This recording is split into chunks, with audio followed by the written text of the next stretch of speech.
This episode of Beyond the Front Door is brought to you by Peak Properties in Cheyenne, Wyoming.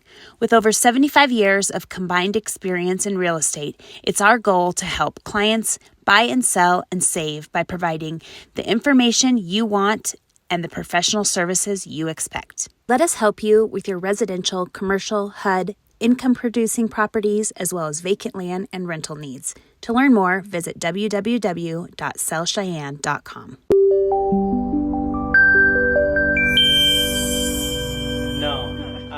I've never had a house burned down in mid-contract. That's like not on my mortgage bingo card yet. I don't know if you guys have had that. Mortgage bingo card. No, I'm not. You guys don't have mortgage bingo I'm going to cards? record No, you but I just feel to like make a we real should. cards? Yeah. You should definitely have We that. should. We Yeah. should. Yeah. We've actually joked about it, and I mean, like, we talk about all the things, but we should definitely, like, create an actual board every year. Yes. Be like, who can get blackout? That person deserves That would be a motivating, drink. wouldn't it? Yeah, that's a really good idea. Well, and then I wonder, then I'd be kind of curious, not only a blackout, but then, like, none. You know, like yeah, who doesn't everybody get just any had of this? perfect transactions all year. Yeah, Does okay. that exist? Is that a unicorn card or? I mean, we're not recording. You should that. get Maybe a- at a bank. At a lottery ticket. I don't know. You buy a lottery ticket if that happens. Oh, it has been a day. So my, I may have a little bit of a sense of humor today, although it might be a little more dry. I was thinking the same thing. I was like, I'm feeling a little bit feisty. Yeah, a little Yeah. sassy. Oh, this is gonna be great. Then. I'm like all about the sass. I'm like feeling a little What's- spicy today. I'm not What really is sure. the rating of this podcast? R. PG, R. My son, we interviewed him yesterday. He was asking the same thing. He's like, so can I swear? And I'm like, Lindy's like, absolutely, you can swear. Now there is one little piece I want to cut out because, you know, just because. We said we can say anything, and then we're like, but you can't. Can't say that. You can't say that. I'm your mom, and you trust me, you don't want that on there. So we're not going to do that. All right. Man. Should we just start?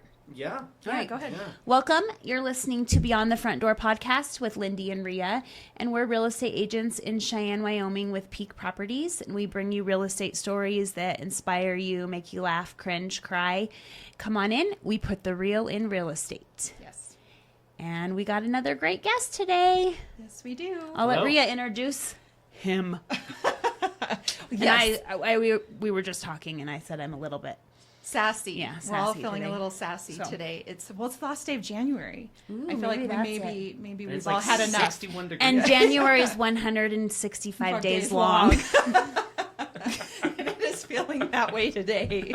If you could get points for how many things you accomplish in one day, today would be my day. So anyway, thank you so much for being here. I would like to introduce Josh Eyres with Fairway Independent Mortgage, and High Plains. High Plains, High yeah. Plains team. The High Plains We got to team. talk a little bit about that today, right? You guys have had some questions on that on the podcast. We so- have. Yeah. Also, you've been listening to some. Well, of course, Josh Boyers and Taylor Yeah. Eisenbarths, and Yeah. yeah, absolutely. So, yeah, tell us a little bit about yourself and your family, and how long you've lived in Cheyenne, and how you came, to be a mortgage lender. Okay, absolutely. So yeah, And again, and if you're a mortgage lender, I always say, are we saying this correctly? Yes. Mortgage lender, Mortgage mortgage broker, broker. You know what I mean? Like Yeah. maybe you can let's get into clarify that. into that. too. Let's get Okay. into that. Yeah. terminology Okay, cool. in mortgage is like people have all these names that they Yes. throw around. Nobody knows what the heck they mean. And I don't wanna we're, sound like on the stupid, mortgage so- side, we're all just like, it's fine. Call me whatever you want, as long as you call me, right? I usually Oh, just, there we go. That's perfect. I usually just say lender That's perfect because then that's I'm wonderful. not. But technically, Yes. So technically, we are retail mortgage lenders. Okay. So, Okay. and I don't know if we want to go down the business and finance rabbit hole. I'm happy with that. I'm a nerd, so through Okay. and through. But let me intro. Yes. So my name is Josh Eyres, and I'm the branch manager for the High Plains Mortgage team here. Of course, I have lived in Cheyenne for 15 years now. I have the most wonderful, amazing wife in the world. We live here with our two feral children. They're 6 and 4, both boys. So definitely feral. Definitely feral. Definitely feral. Yeah. Yeah, I mean, we just live out east of town, and I'm a hobbyist. So I always tell people my hobby is having hobbies. I like learning about new things and diving in and geeking out, nerding out on things. So yeah, that's a little bit about me.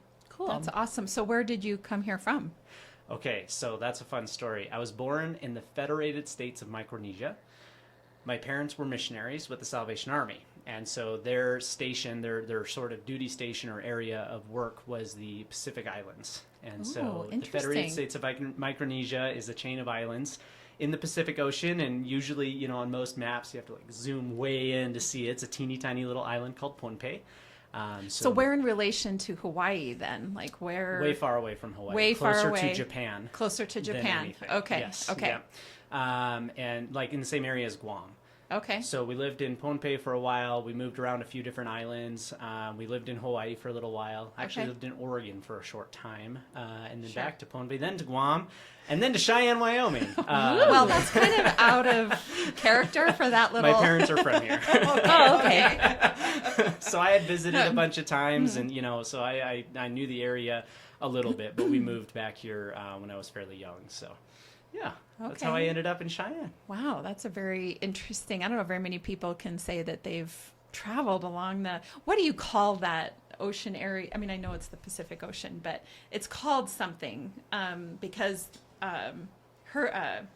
tsunamis and hurricanes hit it. That space between the United States and Japan. That whole. Do you know what I'm talking about? There's a word they call that space in there. I don't know anything about geography. I was like, it's not in my sparking anything. They're maybe typhoons. I'm geeking out here. Yeah, you'll think of it. What I do know is they're typhoons in the Pacific. And there we go. hurricanes That's in what the I mean. Atlantic. Thank you. Yes. So All right. that's a thing. Yeah. Well, we're all learning a little bit today. My brain will shut down here any minute. So. Well, let's talk about the brand a little bit, Yeah. High Plains Mortgage Team, because I love that we built that. So I started the branch that we have in December of 22, so just over a year ago. And what I wanted is I wanted some local branding that was really representative of how we do things, because Fairway's a phenomenal company. But we go even a step above that. And so locally here, we've got that brand, the High Plains team, and we've got the buffalo on there. And that's only here in Cheyenne. That's the only place that exists. Okay. So that's just sort of our co-branding along with Fairway. That's why a lot of us rock that name. And I see. We've got that on a lot of our stuff just to sort of differentiate ourselves, stand apart, but proud to be part of Fairway. So we always put that there too. Okay. Yeah. Awesome. Great way to put that. So what made you decide to get into mortgage lending? Like, what is that when you graduated from high school, and if you pursued any other education after that, like what's the journey that got you here? Nobody ever intends to go into mortgage. Okay. That's what it kind of sounds like. It's always accidental. It's like, there's this whole world here, right? So I went to school for business and finance. I've worked for a couple of different businesses in a few professions. Most recently, before mortgage, I was working for my parents, who own Harmony Hearth and Home here in town. Okay. And I was doing some management for them. And I just decided I wanted to go back and do something for numbers.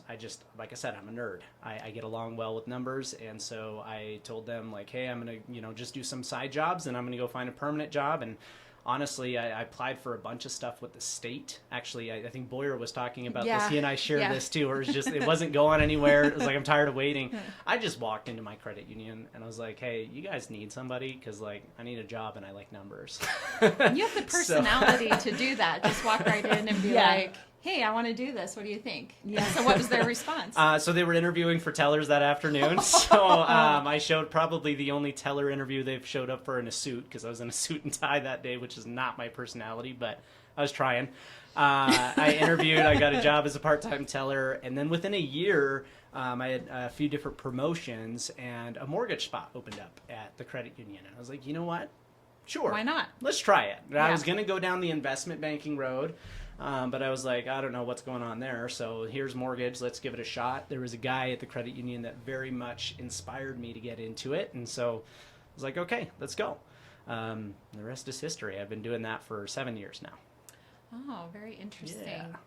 I think that what a lot of people don't know about mortgage lenders is how much you want to, and for sure it depends on the mortgage lender, but what I've definitely heard from you and your team is how much you want to help people get into a home.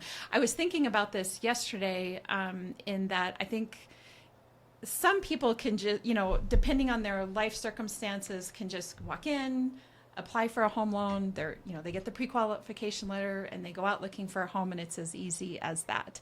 But I'm guessing that's not always the case.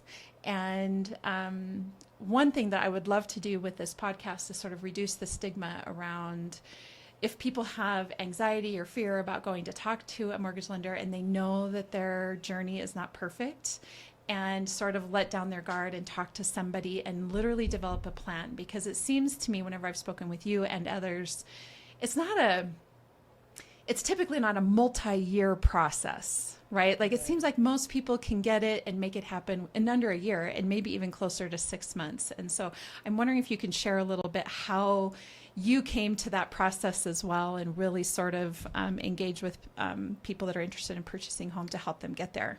I love that question. I love that question. So it is... Well, because you're like the educator. Yeah. So You are. You like to, I mean, that's what I've noticed about you.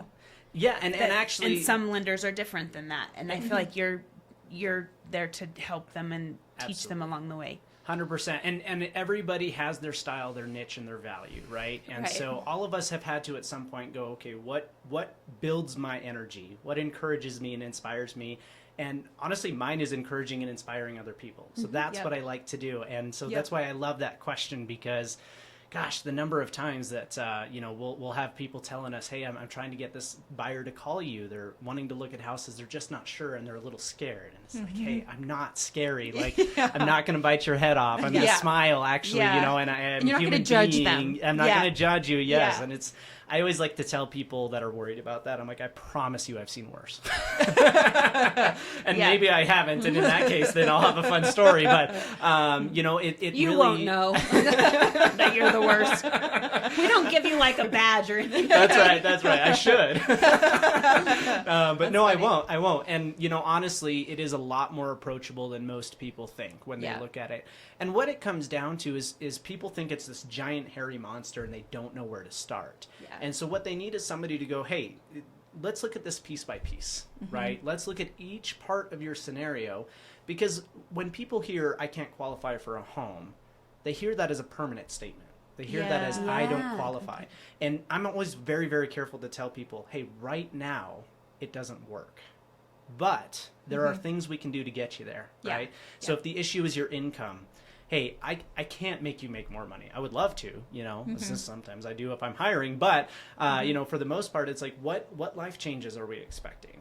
Are you going to get a promotion? Are you going to get a raise? Are you, engaged to somebody and you're going to combine your finances here soon? So there's other things that people don't think about. They think about it as their reality right now is their permanent reality, and that's just not true. Yeah. And then oftentimes people are surprised that right off the bat they qualify. Right. They're just the opposite is true. They're just like, wait, hold on, what? Like everything's good? I can buy a house? And I'm like, yes, you waited 2 years to ask me that question, and you could have done it all the whole time. Yeah. And I always tell people, like, the best time to buy a house was yesterday, but the next best time is today. And so at least have the conversation, because then you'll know where you stand. Then you'll know if it's a 2-month process, if you're ready now, if it's a 2-year process, because credit repair, especially if you have a lot of complications, that takes time. It's not like you can undo 5 years of not paying bills inside of a month. But we're here for the long haul with you. I have clients that we've worked together for 3 or 4 years before they were ready to buy a house. Sure. Self-selected, right? They didn't do all the steps. They didn't make it a priority in their life, which is okay. Your house is not your life.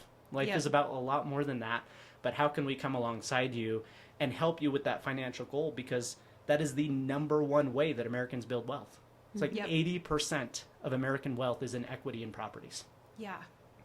Well, I'm guessing, and you and I have talked about this before, that there's some shame involved, if you have made mistakes in your financial journey, and I just think it's hard to face that shame or to not see it as shame and just understand that, you're the only one walking your path. You're the only one being faced with the decisions you're being faced with. It's unique to you. And, there's always a way forward. And I think a lot about, it's almost like you should be a mortgage lender / coach right? Yeah. Because we've talked, several of our guests so far have talked about the importance of having some type of life coach, whether it's a health coach or a life coach or whatever the case is, because they can kind of see around the corner when you're not to that corner yet. And that's almost how I see you as well. Like, you're up at the corner, you can see the path to home ownership, but you're just serve as a coach to get them there.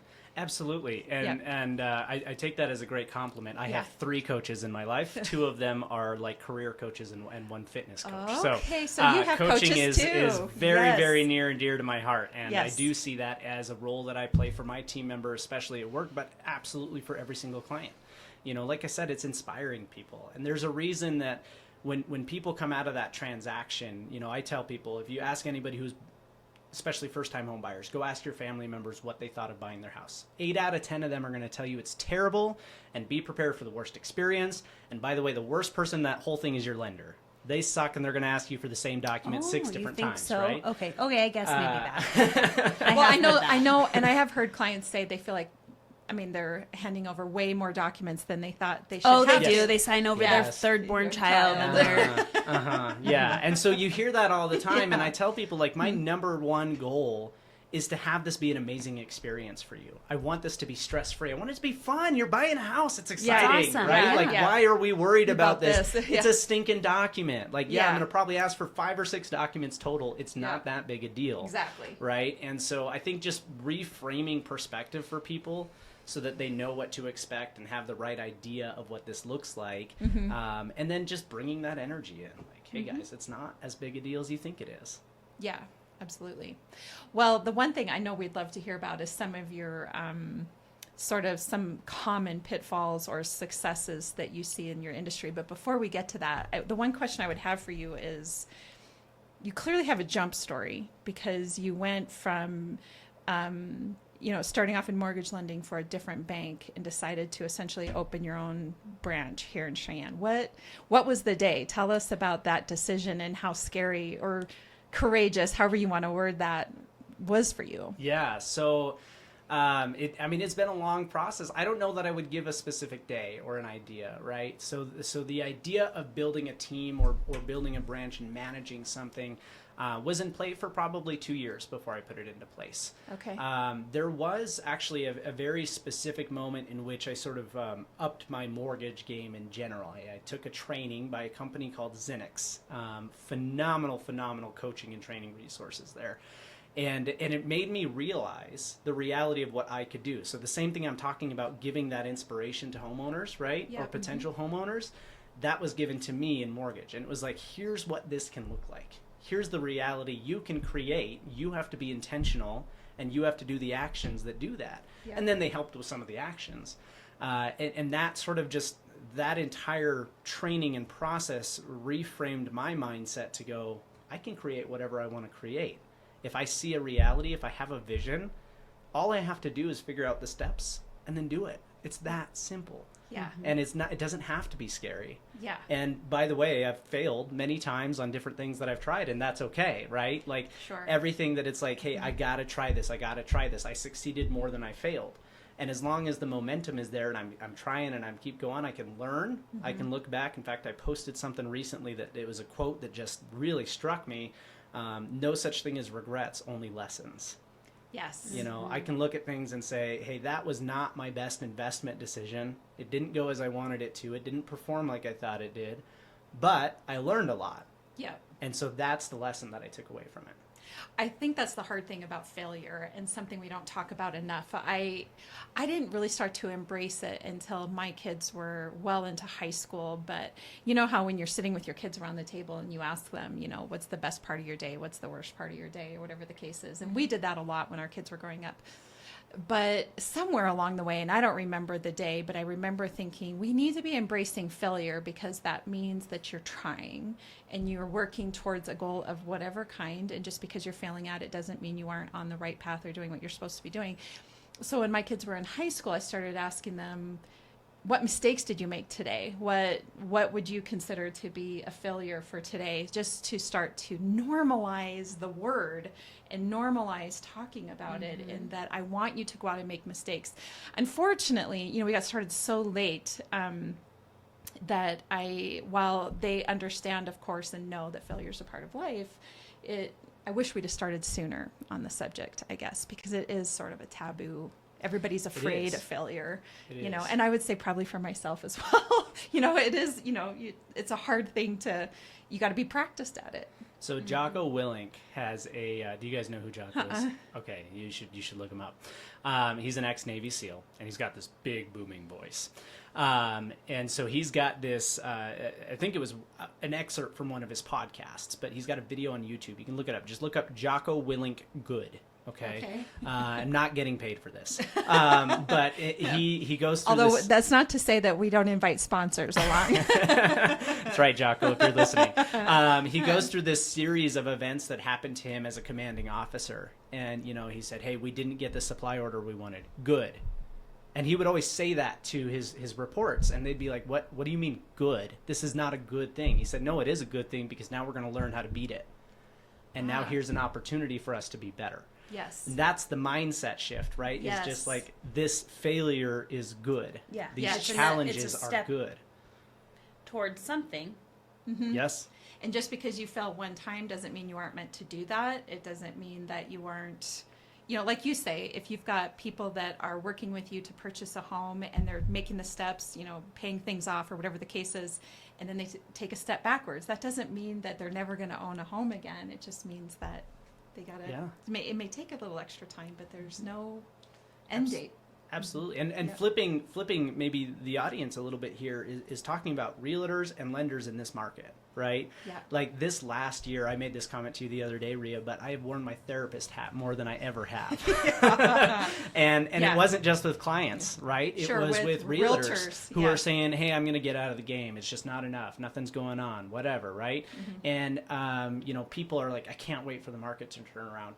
And I was guilty of saying this early on. I said, I hope this lasts a little while because it's going to show the people who have the grit to get through it. Going. Yeah. It's going to thin things out a little bit. And it's not always a bad thing. It's not always a bad, and I don't want people to fail. Don't get me wrong. That's not the idea. But the idea is every one of us that sticks in it is going to get to wear a badge. Sure. We're going to say, I survived 2023 in the real estate market, right? And it makes us better. It makes us stronger. And so honestly, as hard as it was, and I have a lot of hope and ideas of what it's going to look like this next year, but as hard as it was, I'm glad that it happened. Yeah. And I think there's a lot of growth that happened out of that. For sure. Well, I agree. People get creative and innovative about how they go about their business.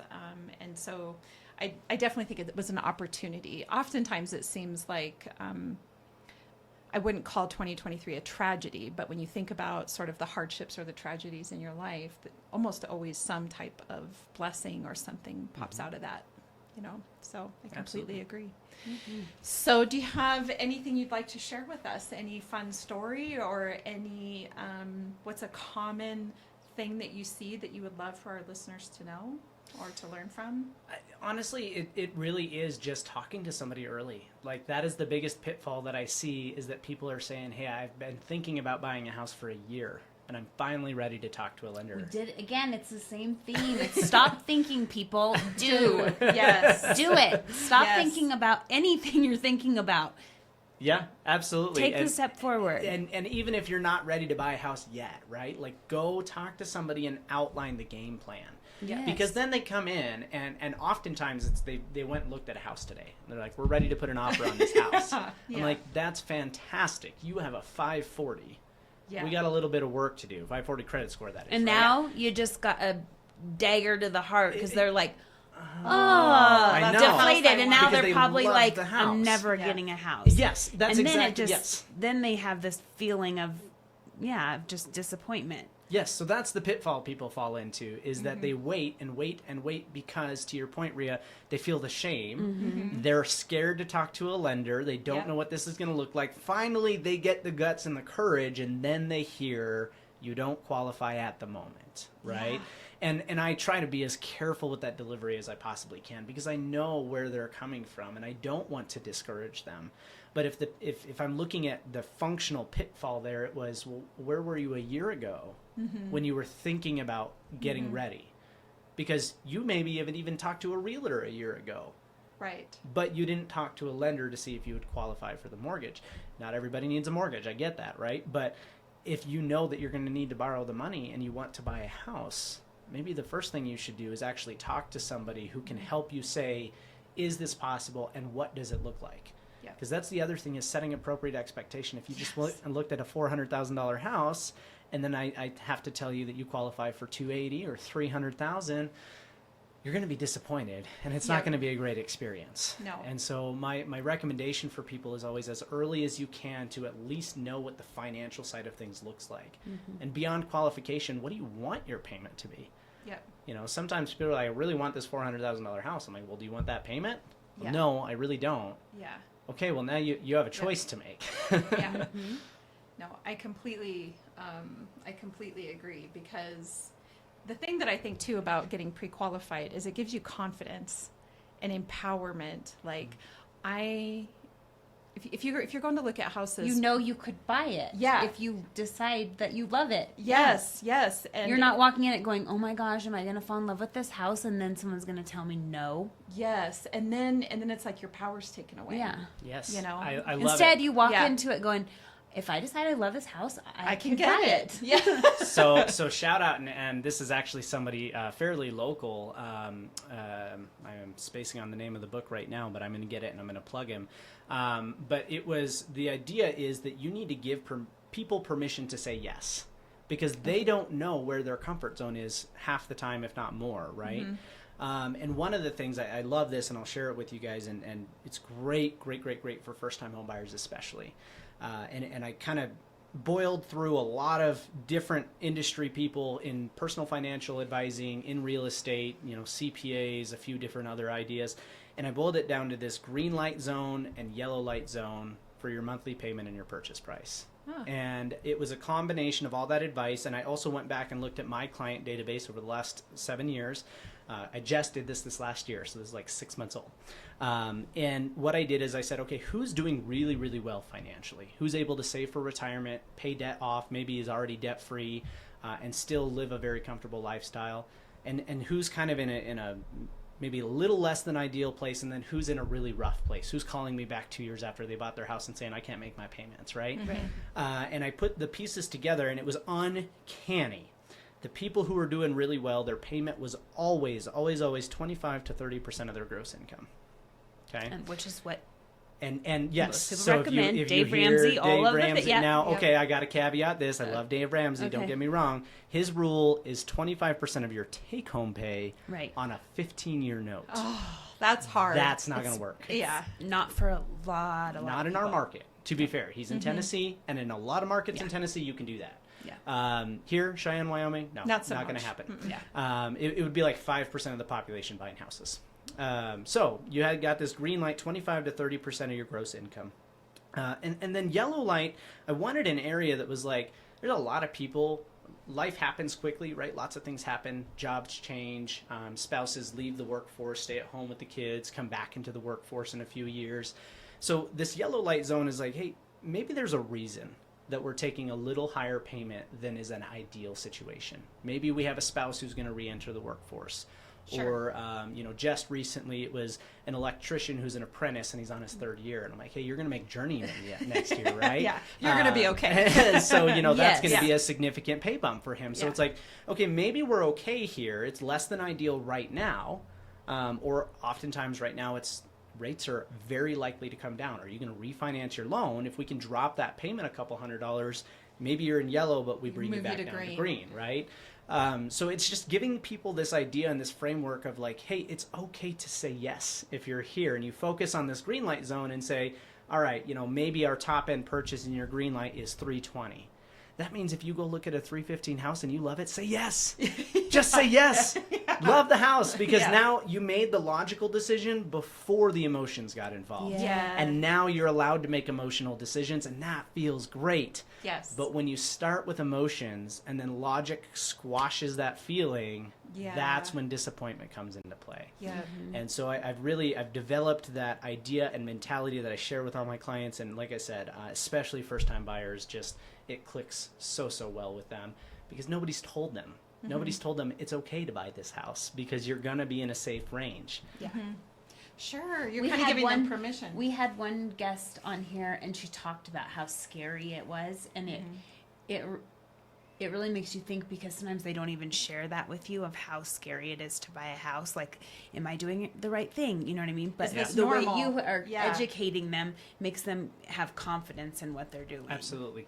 Larry Kendall, Ninja Selling, Okay. Oh, yeah, okay. which is the group. Yes. And that's a big brokerage down in Fort Collins, right? Okay. So a phenomenal resource and phenomenal book. Anybody in any sort of sales industry, but especially real estate. Great read. Yeah. I'll get it. Yeah. We're book nerds in our office too. I don't know if you know Yeah, that. I heard you have a library or We something. do. in your- We I have- think you told me maybe. Yeah, we have a clever little play. We have the lending library, because Benjamin Franklin's the one who invented sort of the idea of the public library, and the Right. very first one was called the lending library, because you would Ah. lend the books from the library. Sure. So, of course, being in lending, we're the lending library. Oh, very clever. Nice. We're punny too. I know. I give We Taylor, get that with the beard and Taylor and the. Yeah. Taylor, whenever he's doing an open house with me, I'm like, all right, give it to me. Tell me the memes. Tell me the quotes. Get them out of your system right now. Yeah, and I think he just gave us one. I can't and then remember. Lee with the beard. Yeah. Everything Lee. Yes, clearly, Clearly. wonderfully. Yes, yes. And I love that you, before you said his name, you said referenced him beard. as the Beard. The beard. And that is now what I'm going to call him. Okay, I digress. The bearded lender. The bearded lender. Just he don't calls tell him himself. where you got it from. Yeah, right. So tell us, one of the things that we ask all of our guests is what is your favorite thing about Cheyenne? Ooh, so I am an outdoors enthusiast, and Cheyenne itself doesn't actually lend to that very well. But honestly, I love the plains. I love that you can just look out to the horizon and see forever and ever. Not and everybody ever. says that. The eastern side of Wyoming being plains. I don't know. I mean, the skies are beautiful, but I Yes. don't know that we always hear that the flat plains are a favorite. So I love I just that. love seeing forever. And if you look at our logo, it took a long time to try and get it captured. Because if you look out at the mountains, so fun story here. I told the artist who was working on our logo, we're in Cheyenne, Wyoming. He looks up Wyoming and he has like big mountains. Oh, sure. I'm like, no, you don't get No, it. they're You far, don't far get away. it. It's the delivering the expectations Yes, that's conversation, exactly right. Josh? So then I called him up and I was like, hey, maybe look up some pictures of Cheyenne. I said, because there are mountains. They're very, very large, but they're very far away. So from here, they look small. And so if you look at our logo, we tried to capture that as best as we can. And it's got that small silhouetted mountain type of look where you can't distinguish one mountain or another. You just see the peaks and the ridges. Oh, And okay. so, and that's just one of my favorite things about this area. It's such a unique landscape that you don't see elsewhere. Awesome. Yeah, I like it that too. I was out, and this weather that we're having is like crazy, but I was out last night showing a house, and yeah, you could just see for like miles. I Yes. was just like, this is so cool. It is. And there was no wind, and it was so nice out. It was like, Yep. oh, January. And the Wyoming skies And then really this deliver. weekend, is Yes, something supposed I to know, I've happen? heard. I don't know. I'm going to be gone though, That's so I'm fine. going It'll change. Oh yeah, you're going to Florida. I'm going to Florida, so yeah, I'm going to escape the weather this time. I'm always the one here weathering the snow and the ice, while half the people on my Facebook feed are sitting on a beach somewhere in front of a pool with a drink with an umbrella in their glass. And now this time, I'm going to be you. gone. I'm so glad. So a friend of mine who's a realtor was just telling me yesterday, she went to Mexico during that last polar vortex that we had. Oh, yes. The pilot, after he landed, had told them that that was his first time. There was a 108-degree temperature swing from takeoff to Wow. landing. Wow. And then she was in Mexico the whole time. So, it's fine. Lucky. We didn't really feel sorry for her then. The wind is population control here. And, Yeah, it is. the It's true people that are story. here are tough. By the way, Yes. if I had to say the next best thing about Yeah. Cheyenne is honestly the people. And the people here are more resilient. They're more thoughtful. And honestly, they just care. It is crazy when you go elsewhere, and I forget that not everybody's like that. I don't have to worry about where I'm walking to or whatever. I smile to somebody on the sidewalk, they smile back. And I can say, how are you doing? And they'll say, I'm doing great. How are you? Right? And they'll stop walking and talk to you. And then you go some other places, and it's just not the same. So We were talking about that with one of our other guests, because when you grow up here, you know no different. And so it's just a part of our life. So then when you hear other people talk and say, Man, it's so nice to come where people are kind. And it's taken me a second to sort of listen to that and go, so that means there's places where that's not the norm. That's not the culture from wherever it's at. And not that I think that, the world is just rainbows and, sunshine everywhere, but still, it's fun to listen to. Absolutely. And honestly, so like growing up in the islands, the people were wonderful there too. So like I had a little bit of the same issue, Yes. but I would talk to family members or friends or honestly people moving here, right? Clients who Yes. are moving from elsewhere and they're like, why is everybody so nice? Like, what's wrong? What are you taking? We're like, we don't know. Because the wind does make us grouchy. Maybe it's Yeah. in the water. Yeah, I don't know. Well, you want to ask your favorite question? I know this one is yours. Yes, I do. If you could purchase a property anywhere in the world, where would it be and why? That's such a wonderful question. Yeah, and actually, like honestly, I think a lot of people don't put as much thought into this because I would love to visit many, many places that I wouldn't want to own real estate in. Right. Sure. And I think that we always have to balance. People think of this like just great idea of owning a house in Costa Rica or in Mexico or somewhere right. nice and warm, right? I have family in Costa Rica, but you'd think that, and then you go, but would I use it? Would I? Right. Well, and what's the appreciation rate? Right. And what's the rate of receipt? Right. This is my nerd in finance coming out in me. So, Where's the best place? honestly, like right now, this is a little insider tip: Airbnbs in Rapid City, South Dakota. I would buy all my properties there and just do a bunch of Airbnbs there. And then I would go rent or buy a house to live in and maybe in Costa Rica. But I wouldn't invest into those other areas. I just don't know them well enough. Rapid City does seem to be growing. It's honestly a great market. Yeah. Lots and lots of tourists and Yep. visitors. I mean, the Black Hills are just yeah. amazing. Yeah, we have an Airbnb up there. Oh, you and do? it does really, really well. Yeah. Okay. Well, and I've often thought about, it's interesting you say Rapid City because I've always thought more in the like Deadwood, Lead, Hill City, Nemo Spearfish. kind of area, Spearfish, yeah.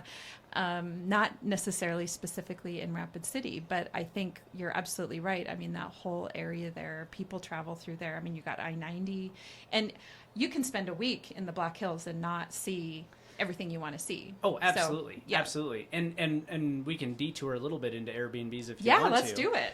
Because this is a question I get all the time, and I've helped a lot of clients with it and helped Yeah. them with the setup and the technology and the stuff because it is a lot of fun for me. It is. And one of the things you mentioned, the other markets and areas, you have to be careful with regulations. And you have to be forward thinking on regulations right now because so many markets, and actually Are Rapid trying to City put is a kibosh very on guilty it. of this right now. They don't have regulations. Okay. If you ask the city, they will tell you they don't allow them, which is a fun little side little fact. So, buyer beware here. But they don't have any regulations specifically about it. And so when they do make regulations, what's that going to do to your investment? And so it's always important to exit plan, right? Can I convert this into a traditional long-term rental or a mid-term rental, right? Sure. Is there a hospital nearby, traveling nurses, other people that you can Right. access, and what methods can you market to them? And so specifically in the Rapid City or Black Hills area, Lead and Deadwood, they're not allowed. So you have to be a little bit careful. Oh, that makes sense. Okay. And then you have to think about management. If your property is 45 minutes into the Black Hills, who's doing all the stuff for you? It's Yeah. a lot harder to find a cleaner. Snow removal becomes a whole different animal. Sure. Are the roads well maintained to get to your property? We have another one in Woodland Park, Colorado, and so we've got a little bit of experience with that more remote, because that one's about 15 minutes outside of the town of Woodland Park, which is only 9,000 people of itself, and it's in the mountains. And so, there it's like, okay, snow removal is $160 to get the driveway plowed, and the nightly rate in the winter time is $200.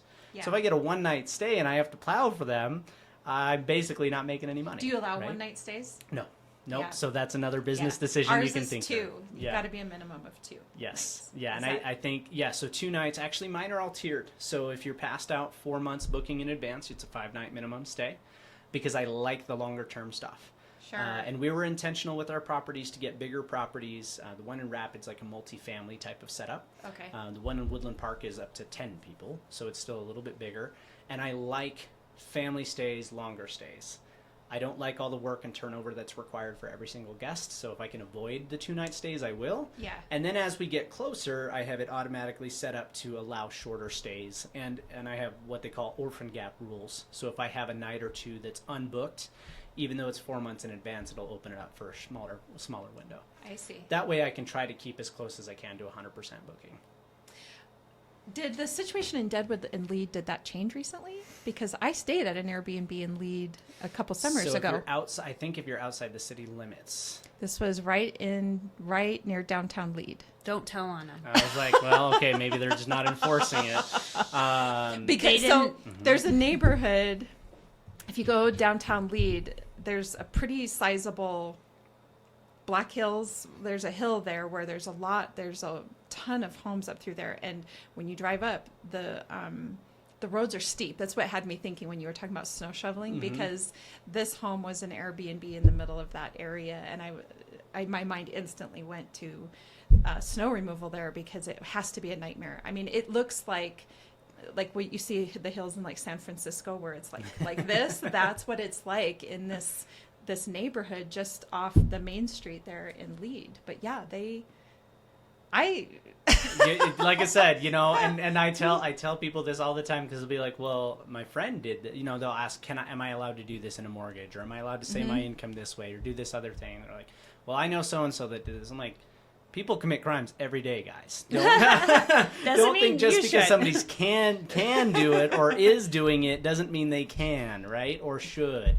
Fascinating. So I have no idea. I mean, honestly, and there's like in Rapid, for instance, the regulations right now they're empty. They don't have anything on short-term rentals. So the city attorneys have decided that because it's not specifically an allowed use in the zoning allowance, that they don't allow for it. And their rule is 28 days, which comes from their lodging tax rule. So they're combining and convoluting all kinds of different laws and regulations because they don't have any rules in place for it. But they've also said that they're only pursuing action on complaint basis. Yeah. So there's a ton of Airbnbs that they know of, and I should say short-term rentals, right? Most people are on Airbnb, but these are short-term rentals. They know of a ton that they could potentially pursue action against, but they're not going to, because they're only doing it on a complaint basis. Essentially, they've had a bunch of people complain, and like they in a want neighborhood, probably. Or, yeah. So actually, we got a complaint early on, and it was during Sturgis. Imagine that, because we had a whole bunch of bikers staying at the house, and that place is in a quieter neighborhood, and so you just have to be careful with what that culture of that place is, and don't be afraid to make the phone calls, to talk to the people and do the research. I called the city attorney before we bought the house. I knew what I was getting into. And I actually straight up told them that I would be happy to go to court and help them settle this matter and, get a rule on the books if it came to that. And they said, well, if that comes to that, then, we'll have that conversation. We'll see you then. Yeah. Luckily enough, after the complaint, we had actually had a guest who booked for like 4 months. And so I just told them, it's not a short-term rental right now. I have a midterm guest for 4 months. And they were like, okay, great. Okay. Well, that worked out. So, look for creative ways to be transparent, not be beating around the bush or hiding things, but also to comply. Yeah. But you do have to be careful with that type of investment right now. And that's a hot topic. And a lot of people just want to buy an Airbnb or short-term rental wherever. And I'm a little bit more cautious than that. It's a lot more work than a traditional rental. And so I better get a better return on it. If I'm getting the same return as I would on a long-term rental, I'm not going to do it. No, because you're doing more work. Rental. Right. Exactly. More work for the same. Well, and I'm guessing, like even here in Cheyenne, there's homes that are being rented out as Airbnb. We have one, but there's also a housing shortage. And so there is, I'm guessing, for a lot of communities, when there's a housing shortage and then you have people purchasing homes for the out-of-towners to come stay, and then locals are not actually able to rent or purchase that home, then it becomes, a little more of a muddy waters there. And that's where a lot of markets are coming from, especially smaller vacation markets, where you would traditionally have great luck with a short-term rental. Those cities and counties are restricting them and banning them because it's restricting the supply available to permanent residents. Yeah. So I mentioned ours in Woodland Park, and it's in the county, so this is okay. But just 2 months ago, Woodland Park, the city, completely outright banned them. So you're not allowed to have short-term rentals in Woodland Park anymore. And that changed just in the time that we had our house there, and we've only had our house there for a year and a half. Wow. And so those are the things that you have to be thoughtful of when you come into a market and invest in it. Just like any investment you're going to make, do your research. Know the regulatory environment of where you are. Is it regulated? And if it's not yet regulated, how long do we think it's going to be until we get there? And do we think it's going to be favorable or not? Sure. That's good advice. Yeah, that's great. Well, you typically when we ask people where they would purchase property at, it usually, and for us included, the answers were around, where would we like to either purchase like a dream home or a vacation home or something like that. And most people have chosen around Wyoming as like, everybody lives here for a reason. And as I think about it, that's probably true. If you're living in Wyoming, that's intentional, right? Yes. Yeah. Unless you're in the military and they've made you. Made you here. But then they stay here because they They like do, it. don't they? They do. But you're now the third guest that has talked about it in an investment through an investment lens and not necessarily through a personal lens. So that's been interesting to listen to. And as we continue with our, having guests on, it'll be as we learn more about where people are dreaming of having property. So, well, and visions are always really funny because that's a vision question, right? Yes. Like, what do you want your life to look like? Yeah. And I find more and more people they'll get the initial idea and they'll stop. They don't think about what it actually looks like to be there day to day to day to day, right? Yeah. And so they'll have this idea of living in a beach house in wherever, and you're like, well, do you know what the people are like there? No, I have no clue, right? Yeah. And it's like, okay, well, maybe we pull on this a little bit. So actually, I'm not well equipped to answer that question. We're in process of adoption in Costa Rica. Congratulations. And so thank you. Yeah, that's a long journey and a whole other podcast, but we haven't been there yet. And so, like, I like the idea of it, but I have no idea. Maybe I'm going to get down there and not like it. I mean, what I hear is that the people are that wonderful. won't happen. You'll love That's what I've heard everywhere, right? But so then it's like rainforest, volcano, beach. Where do I want to be? Costa Rica has so much, and but I would never, ever, ever leave Wyoming. So in an ideal world, I'm in Wyoming from like May to October, and then fly down to Costa Rica and be there for the colder, harder months. But then I'll want to come back up here and snowshoe and go goose hunting and do all the other winter sports. I think too, your home isn't just the box that you're living in, it's the community that you're living in. And I think that's one of the hard parts about if you're thinking of your dream house, like, all I want to do is, move to Hawaii when I retire, blah, blah, blah. But then what happens is your community doesn't move with you when you move to Hawaii.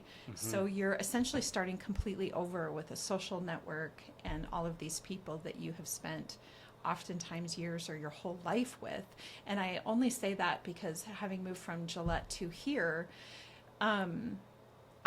it's been actually a lot of fun to not know anybody. When I first moved here, I can go to Walmart and nobody's stopping me to talk and it's fine. And, but then over a little period of time, I'm like, I kind of miss seeing familiar faces. I kind of miss walking into my coffee shop and seeing the same people there or whatever the case is. And so you have to give it time then to get to know, build your social network, build your community in the town that you live in before that starts to build up again. And I just like what you're saying with that vision, I think it's easy to get a vision thinking life's going to be great because I'm going to move to this place, but you're not taking all of your relationships and your people with you necessarily. And I think that's, as I have thought about like moving to a different, I used to say that's why I can't move. Yeah, because we want. If I could take all the people with me, yeah. We could just take Cheyenne and move it with. Yeah, well, I'll go. Okay. So I think it's not even just about the geography; it's about the people that you're surrounded by. Yeah, absolutely. And I'm glad you brought that up because that's why we're here. That's why we're in Cheyenne. Not that I don't like the geography here, but if I'm going to be in Wyoming, like I'd like to be in the mountains. Yes. But if I could pick up my community and take them with me, I would. But I don't. And we built a business here. I built a team here, but more importantly, my family's here. The people that I know are here. Our church is here. Yes. So those are all things that, those relationships you can't replace. Nope. And if you've ever seen somebody, and Rhea, I'd be interested to see, your reaction to this, but if you've ever seen somebody who moved away from a place they lived for a really long time, built a new network, and then they see an old familiar face. There's just like a moment of like, oh my gosh, this is so amazing. I'm Yes. so glad to see you. And Yes. it's like a level of connection you cannot substitute. You cannot replace it with anything. No, I completely agree. And especially like in my case, and probably for you too, Lindy, you know, we both grew up in Gillette. So you say, I went to elementary school with these people, junior high school, college, you know, and then when you're building a career, you're building the networks. You know, this person I went to high school with is now in banking, or this person works for the government, or this person is working in the oil field or whatever. And you see them when you go out to eat or whatever the case is, and you're standing on the sidelines together while your kids play soccer or football or basketball or whatever, and you don't realize how much that impacts you until you move away and it's all gone. You know, and so yes, so if one of them were to, and this happens, well, it happens to my husband more than me because my husband knows no stranger, but we'll be at a restaurant and somebody from Gillette or Wright will be there, and it's like, oh my God, blah blah blah blah, and I'm like, oh my God. My mom too. Yeah, I know. It's my mom. I'm like, are we related to them? How Are we related to them? But you're right. There's what's like happening right now? She's We like, do you know who this is? yeah. Sure. Totally do.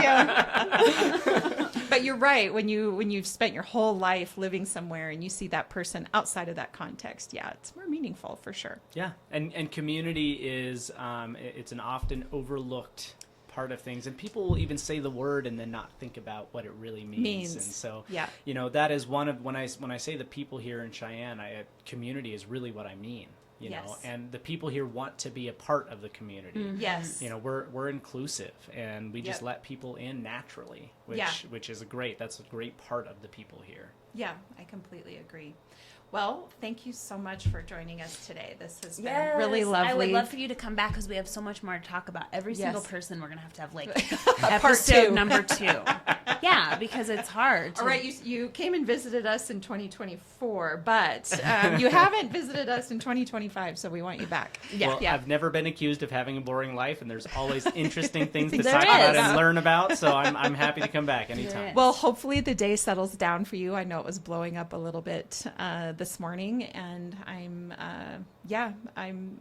living the same path today, so hopefully it settles down for the rest of the day. If you liked our conversation or want to meet Josh was with High Plains Mortgage Team, and do you want to tell? He's on social media. Josh Eyres will share his stuff. I need to start getting better about in the comments. I'll share links to people's stuff. I want to go back and do that. I haven't. Yeah. So look yes, I me up. will I'm do not that. hard to find. Phone numbers posted all over the internet. It is. I found the other day. I'm like, and call cell phone. So it's fine. Yep. And then I'm Lindy, and this is Rhea. Yep. We're with Peak Properties. You can find us at sellcheyenne.com or on social media. Yep. And follow us on Beyond the Front Door podcast. It's getting really fun. It is. It is. And episode. keep listening. Yes. Yep. Thank you. This episode of Beyond the Front Door is brought to you by Peak Properties in Cheyenne, Wyoming.